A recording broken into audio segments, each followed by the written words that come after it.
अस्सलाम वालेकुम रहमतुल्लाहि व बरकातहू। दोस्तों, उम्मीद है आप सब खैरियत से होंगे। मैं हूं अब्बास खान और आप देख रहे हैं YouTube channel Abbas Khan voice. खुश आमदीद कहता हूं मैं आपको आज के न्यू वीडियो में। दोस्तों, आज की वीडियो में आपको बताऊंगा कि ईद उल अज़हा पर जो लोगों के घरों में गोश्त आता है उसे आप कितने टाइम तक इस्तेमाल कर सकते हैं।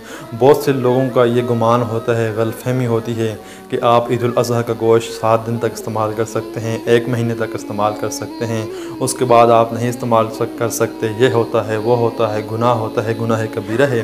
तो मैं आपको आज आपको मैं हदीस की रोशनी में ये बताऊँगा कि आप ईद उल अज़हा पर जो गोश्त होता है घरों में उसे आप कितने टाइम तक इस्तेमाल कर सकते हैं। तो वीडियो शुरू करने से पहले मैं आपसे गुजारिश करना चाहता हूं कि अगर आपने अभी तक मेरा YouTube channel Abbas Khan voice को सब्सक्राइब नहीं किया तो प्लीज़ मेरे यूट्यूब चैनल को ज़रूर सब्सक्राइब करें। तो चलिए शुरू करते हैं आज की वीडियो।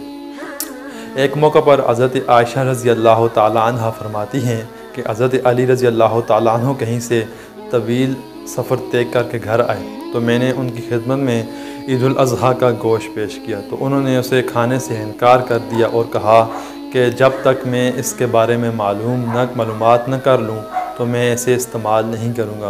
वो फ़ौरन नबी पाक सल्लल्लाहु अलैहि वसल्लम की खिदमत में गए और उनसे पूछा क्या मैं ईद उल अज़हा का गोश्त इसके इस्तेमाल कर सकता हूँ और कब तक ईद उल अज़हा का गोश्त इस्तेमाल कर सकते हैं। तो आप सल्लल्लाहु अलैहि वसल्लम ने इरशाद फरमाया कि 1 ज़ुल्हज्जा के महीने से लेकर आप दूसरे ज़ुल्हज्जा के महीने तक ईद उल अज़हा का गोश्त इस्तेमाल कर सकते हैं। इससे ये मालूम होता है, इस हदीस से ये मालूम होता है कि आप ईद उल अज़हा का गोश्त 1 साल तक इस्तेमाल कर सकते हैं। तो दोस्तों, आज की वीडियो इतनी सी थी। दुआओं में ज़रूर याद रखें। मिलता हूँ आपको नेक्स्ट वीडियो में, तब तक के लिए अल्लाह हाफ़िज़।